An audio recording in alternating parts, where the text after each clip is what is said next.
Nizamabad MP Dharmapuri Arvind జిల్లా BJP కార్యాలయంలో media ప్రతినిధులతో చిట్ చాట్ కార్యక్రమాన్ని నిర్వహించారు. ఈ సందర్భంగా మీడియా ప్రతినిధులకు సంబంధించిన ప్రశ్నలకు ఎంపీ అరవింద్ సమాధానమిచ్చారు. ఈ కార్యక్రమంలో Nizamabad urban MLA Dhanpal Suryanarayana, Armoor MLA Paidi Rakesh Reddy, Nizamabad rural నియోజకవర్గం BJP party in charge Dinesh Kulachari, BJP party జిల్లా అధ్యక్షులు Basava Lakshmi Narasaiah, municipal corporator Nyalam Raju, BJP నాయకులు పంచరెడ్డి లింగం, పంచరెడ్డి శ్రీధర్ కార్యకర్తలు ఉన్నారు. ఇటువంటి అపీస్మెంట్ పాలిటిక్స్ కి మేము వ్యతిరేకము. ప్రజలకి అందరికి సమానంగా పరిపాలన చేసేది ఏ కార్యక్రమమైనా మేము సహకరిస్తాము. ఇవాళ మన కొత్త ఇన్ఛార్జ్ మంత్రి జూపల్లి కృష్ణారావు గారు వస్తున్నారు. ఆయన నన్ను ఇన్వైట్ కూడా చేసిండు. ఆయన ఇన్వైట్ చేయగానే నేను వస్తానని కూడా చెప్పినాను.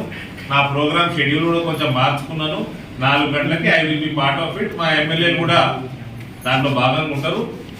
మేము సహకరిస్తాము. అయితే మళ్ళా మీరు అపీజ్మెంట్ పాలిటిక్స్ చేసి తబ్లిగే జమాత్కి 3 కోట్లు ఇస్తాము కానీ మాకు పైసలు లేవు, గ్యారంటీ మేము వేసిన వాగ్దానాలకు పైసలు లేవని ఇండైరెక్ట్ గా శ్వేతపత్రాలు విడుదల చేసుడు, ముస్లిం ఓటు కోసం వాళ్ళ కోసం ₹1 కోట్ల ఖర్చు పెట్టుడు, ఇటువంటి కార్యక్రమాలు చేస్తే మాత్రం మేము వ్యతిరేకిస్తాం. I clear my dear Shekhar? ఉంటా, గెలుస్తాం కూడా. నిజామాబాద్ పార్లమెంట్ నియోజకవర్గము కంఫర్టబుల్ గా పోయినసారి కంటే ఎక్కువ మార్జిన్ తోటి గెలుస్తాము. మేము 90,000 ఓట్ల కాడికి వెళ్ళి అసెంబ్లీలో 3,70,000 పెరిగినాము. పార్లమెంట్ ఎలక్షన్ వచ్చేసరికి మోడీకే ఓటేసుడే ఉంటది. మోడీని ప్రధానమంత్రి చేద్దామా వద్దా అన్నది ప్రయారిటీ ఉంటది.